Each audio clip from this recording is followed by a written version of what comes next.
Alright guys, how's it going? Welcome to the first in a series of collection videos that I'm going to do, mainly due to the fact that I haven't done an update in such a long time that I've lost kind of where I am in terms of what I've shown everybody and what I've got in the last few months. So I thought I'll do a series of update videos, and throughout a few videos we'll be able to catch up where we are, and then I'll be able to get on with the proper updates.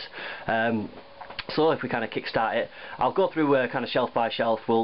I'll talk briefly about each film as much as I can, and but I won't kind of bore you to death with kind of too much on some of the films that you'll be very kind of aware of or you'll have kind of seen before. My collection has kind of changed a lot recently. I've kind of got rid of quite a few things and brought in some more things, just mainly due to kind of trying to suss out where I want my collection to go. Back in the kind of my DVD collecting heights, I was kind of picking up everything that I could get my hands on and ended up with just shelves and shelves of stuff that I probably was never going to watch. So I tried to kind of streamline my Blu-ray buying a lot more and just pick up what I really want to watch again and again. And also I've got like my wife's my wife's Blu-rays in here as well, so you're going to come across a few nuggets of hers in here somewhere. So we'll get cracking because I don't want to I want to kind of keep these videos relatively short. So we're going to start off with 500 Days of Summer, which is actually a really good kind of anti rom-com, if you like. It kind of does divide audiences, but I enjoy it. It's got like its funny moments, and I'm a fan of the cast as well. Gordon Levitt and Zooey Deschanel. I like those two actors, so happy with that. 2001. Kubrick's kind of sci-fi masterpiece. Great film, great addition this as well. The transfer is absolutely spot on, and plenty of special features on there. We got Ridley Scott's American Gangster. I'm a big fan of this film. I'm a fan of the cast and the story itself. I do remember seeing this at the cinema and feeling like it kind of dragged on a little bit, but it's not too bad, for a bit of home viewing. Apocalypse Now, great set. Contains the Redux version, which I'm not a massive fan of. I don't think I'd watch the Redux version again. I grew up, if you like, with this kind of the original version, so that's kind of good enough for me. The Hearts of Darkness documentary on there, you all know about that. Armageddon. Back when I kind of enjoyed Michael Bay, I enjoyed his kind of 90s fare, The Rock and Armageddon and his Bad Boys films. I don't mind those. Not so much a fan of his two Transformers sequels. Arthur, this is a remake of an old Dudley Moore film. Your kind of enjoyment of this is going to depend on how much you can be asked to sit through kind of an hour and 40 minutes of Russell Brand, but I think he usually irritates me, but I think he suits this role. It makes sense. His kind of stupidity suits this role, and it's got, he's backed up by Helen Mirren there, so whatever she's in, I'm a fan of. Next we've got the extended edition of Avatar. Again, I don't know if I prefer the kind of the non-extended version, if you like. I think a little bit. There's like 8 hours of features on there, 8 hours of unseen footage or something. I can't imagine ever getting through that. Good film though. Still probably one of the best Blu-rays I've seen in terms of picture quality. The Aviator. Great Scorsese film. I still feel DiCaprio is miscast in this. I feel a bit sorry for him because I think he does his best, but I don't think he quite pulls it off. I mean, some of the kind of scenes with Cate Blanchett and things, it's like Cate Blanchett's going out with a little kid. But yeah, this and Gangs of New York, I just felt he was miscasting. I don't think he was quite ready for him. Maybe if he was doing this film and Gangs now, maybe he'd get away with it a bit more, I'm not sure. Baby Mama, starring Tina Fey. Tina Fey is a kind of a lady who can't have kids and kind of employs a surrogate. It's not a bad little comedy, that. It's alright. It's alright. Next up we've got Batman Returns. Great sequel to the original Tim Burton film. Again, Tim Burton does this. It's interesting to look back on these now in light of Christopher Nolan's outings, because these always seem really dark to me. But like in light of those, they are quite. They do have that kind of camp cheesy kind of day glow factor about them, but they're great. I love those two films. It's a shame that he didn't get to finish, he didn't get to continue, and Schumacher took over and pissed all over it, but that's it. Battle of the Bulge, great kind of war film. These, I love these kind of 60s war films. Look at this cast: Henry Fonda, Robert Shaw, Robert Ryan. Tank battles in France. Just that's the kind of great kind of Sunday afternoon war film there for you. Black Swan, Love this film. Kind of look, you know, I know people who won't even watch it because they won't watch a ballerina film. You know, it's not about that at all. It's, you know, it's a kind of stark psychological thriller, really. Looks great. You know, Portman does a cracking job. Spot on. Great addition, that as well. Great documentary on there about the making of the film. Blade Runner, the final cut. This is only the 2-disc set. I've never got around to picking up like the kind of big 5-disc set or the case or anything like that. I will one day, but you know, I don't need to tell you about Blade Runner. It's awesome. Looks great as well on Blu-ray. You know, Bride Wars, starring Anne Hathaway and Kate Hudson. I know nothing about that. I'm sure it's awful. Bridesmaids. Actually, I didn't mind this so much. You know, I enjoyed this in the cinema when I went to see it. Couldn't really be arsed with it the second time around, and I'm starting to get sick of it this year. I keep seeing trailers for like romantic comedies and things, and they're all by like the producer of Bridesmaids and the writer of Bridesmaids and the cousin of the person who's in Bridesmaids. You know, they're using this film to sell all sorts of romantic comedies nowadays, which is a bit of a shame. Cape Fear, Scorsese's remake. Yeah, you know, it's a great film. I watched it quite recently, and it's I don't think it's aged that well, but you know, it is great. You know, De Niro in this, God, he's that is a performance. Yeah, great Scorsese film. Right, followed by Casino. I've always been a fan of this. I've always loved Casino, and it's only kind of recently, it's become fashionable recently to kind of reappraise it, and oh, you know, it used to be the kind of the poor cousin to Goodfellas, but I've always thought it was great. I still prefer Goodfellas, but I mean that's a cracking film. You know, no one else makes stuff like that other than Scorsese. Real kind of violent, you know, mob shit going on. Awesome.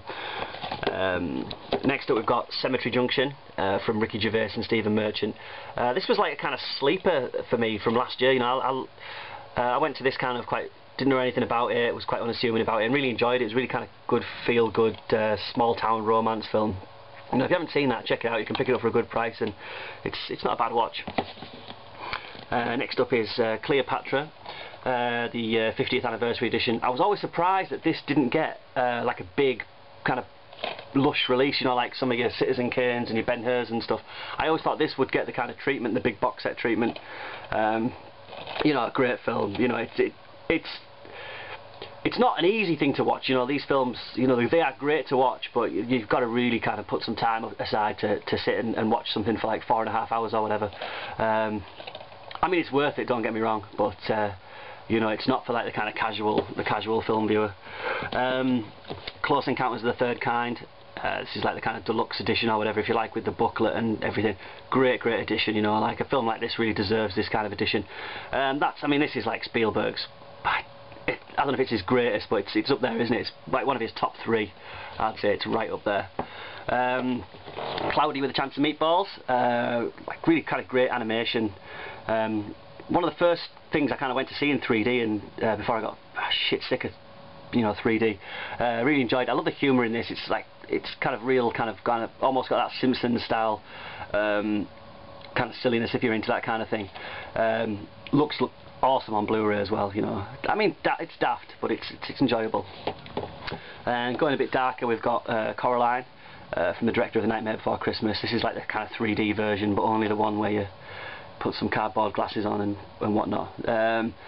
Looks great on Blu-ray. Really dark as well, you know. This again, seeing this in the cinema, and it was kind of full of little kids, and you know, it probably wasn't for them. You know, it was great, like kind of dark, gothic stuff going on in there.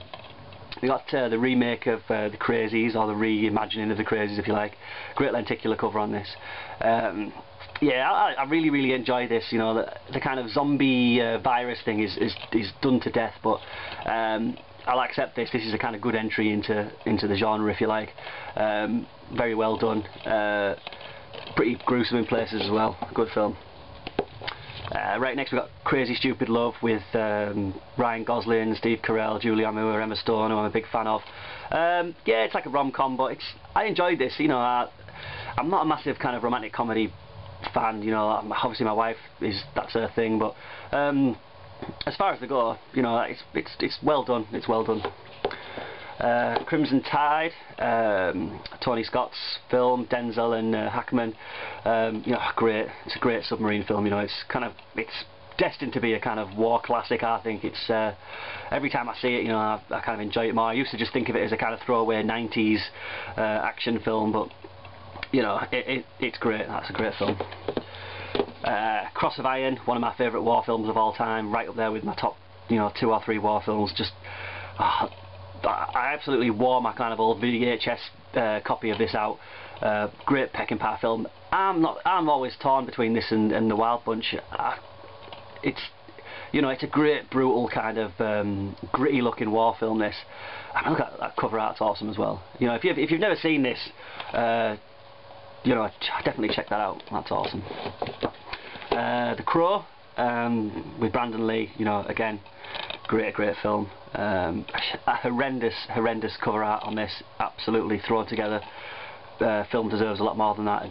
This deserves a good, like almost a digibook maybe release. I'd love to see a nice digibook of this. That'd be awesome. Fincher's Curious Case of Benjamin Button.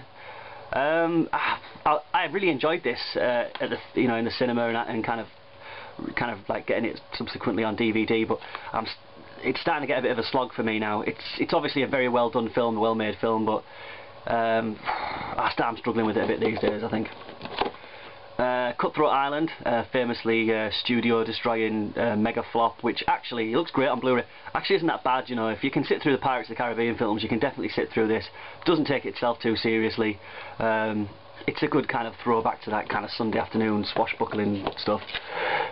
Wolfgang Petersen's Das Boot. Speaking of submarine films, you know, this is the daddy of submarine films. You know, it's cracking. You know, it might not be for everybody in terms of, you know, it might not be for action junkies, but this looks and sounds awesome on Blu-ray. You know, there's piles of special features on this, and you know, there's a quote on there from Empire. You know, one of the greats. You know, for once a kind of, you know, a valid quote. Date Night with Coraline, Tina Fey again. I enjoyed it. It's not bad. I was disappointed by the ending. I thought the ending was just, I just don't think they could be arsed by the time it finished. The Departed, Scorsese film. This is, you know, it is a remake of Infernal Affairs, which is, you know, also a great film, but it's so well done. I mean, I wasn't a big fan when I heard he was going to remake that, but you know, the kind of end product. Mark Wahlberg on this, what a bastard he is. He's awesome in that. Dirty Harry. You know, I don't need to tell you about Dirty Harry. It's awesome. Need to get the other films in that series as well. You know, I've only got Dirty Harry. I'm a big fan of that series. Donnie Brasco. Great kind of Pacino and Depp teaming up there for a kind of true life mob biopic. Great film. Downfall, Bruno Gantz's Hitler. Awesome film. Really great. Just check. You know, I've got friends who won't watch that because it's subtitled or whatever. You know, that's their loss. Drag Me to Hell. Great Sam Raimi film. I mean, this is, you know, what a cracker this is. By the end of it, you know, the end with the goat, you know, if you've seen it, you'll know what I mean. You know, you'll be equal parts kind of terrified and cracking up. You know, some of it's side-splittingly funny, and some of it's real kind of jump out your seat, shit your pants. You know, what an awesome film that is. Due Date. Downey Jr. You know, this film isn't great. It's a kind of poor man's Planes, Trains and Automobiles, I suppose, but you know, they save it. You know, I love Downey Jr. I'm a big fan of his. Yeah, it's good for a laugh. And Easy A. Again, like I said, big fan of Emma Stone. And this is a good film. You know, I enjoyed this film. I don't know whether, I think if you take Emma Stone out of it, I might not enjoy it as much maybe, but you know, as far as this kind of genre goes and these kind of films go, I thought it was good. I enjoyed it. We've got Heston and Sophia Loren in El Cid. You know, I mean, this is kind of one of my favourite genres of films. You know, this is a great Anthony Mann kind of classic. You know, good kind of 3 hours of you know, kind of real epic adventure. You know, it looks great on Blu-ray as well. There's piles of special features on these. I mean, these releases are great. You know, they did For the Roman Empire as well, which was, you know, a similar release, which was awesome. You know, great film. Right, I'll leave it for that shelf now. We'll do the next shelf in the following video. I'll try and keep these about 15 minutes if I can. Keep it tolerable for everybody. So cheers for watching, guys. I'll see you all very, very soon. Bye bye.